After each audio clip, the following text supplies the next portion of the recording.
10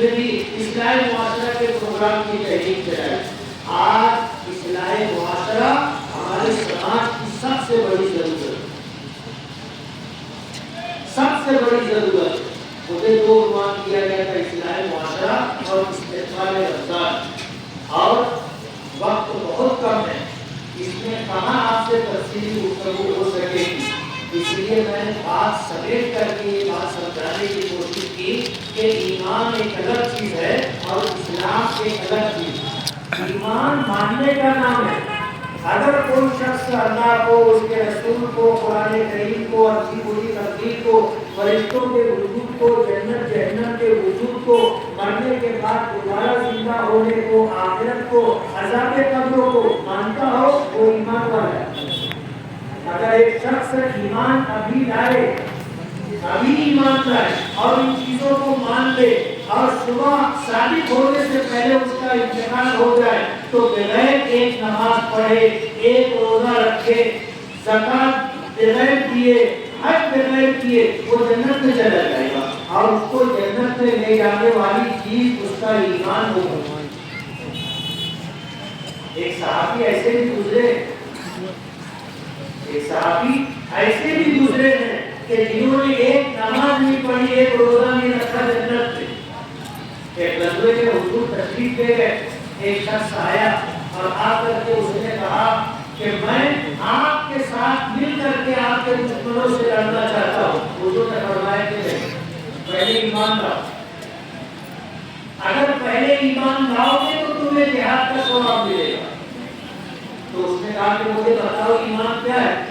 حضور پاک صلی اللہ علیہ وسلم نے بتایا کہ ایمان کیا ہے. اس نے ایمان قبول کر لیا اور ایمان قبول کرنے کے بعد اللہ کے دشمنوں سے میدان جنگ میں اس نے مقابلہ کیا، شہید ہو گیا. حضور پاک صلی اللہ علیہ وسلم نے فرمایا کہ یہ ایسا مسلمان ہے جس نے ایک نماز بھی نہیں پڑھی، ایک روزہ بھی نہیں رکھا اور جنت میں جائے. یہ ہے ایمان. لیکن اللہ نے ہمیں جو زندگی دی ہے ایمان کے ساتھ، تو ہمیں اپنے 24 گھنٹے اللہ کی اطاعت و فرما برداری، نبی کریم صلی اللہ علیہ وسلم کی اتباع اور پیروی میں گزارنی ہوگی تو ہم مسلمان کہلائیں گے. اور نمازوں کا پڑھنا، روزوں کا رکھنا، زکات کا دینا، حج ادا کرنا، اس کے ساتھ ساتھ 24 گھنٹے کی زندگی میں ہمارا ہر عمل اللہ اور اس کے رسول کے حکموں کے مطابق ہو تو ہم مسلمان. اس لیے ہم اس بات کی کوشش کریں کہ ہم خود بھی سچے پکے مسلمان بنے اور اپنی اولاد کو بھی سچا پکا مسلمان بنائیں. اگر ہم اس بات کی کوشش کریں گے تو انشاءاللہ ہمیں دنیا میں بھی اس کے فوائد محسوس ہوں گے اور آخرت بھی انشاءاللہ ہماری شاد اور آباد رہے گی. اور جو اطاعت و فرما برداری اور ہم اللہ کے حکموں کی تعریف کریں گے، اس کا اجر ثواب بھی اللہ پاک ہمیں عطا کرے گا. اللہ تعالیٰ ہمیں توفیق عطا فرمائے. میں مفتی حارث صاحب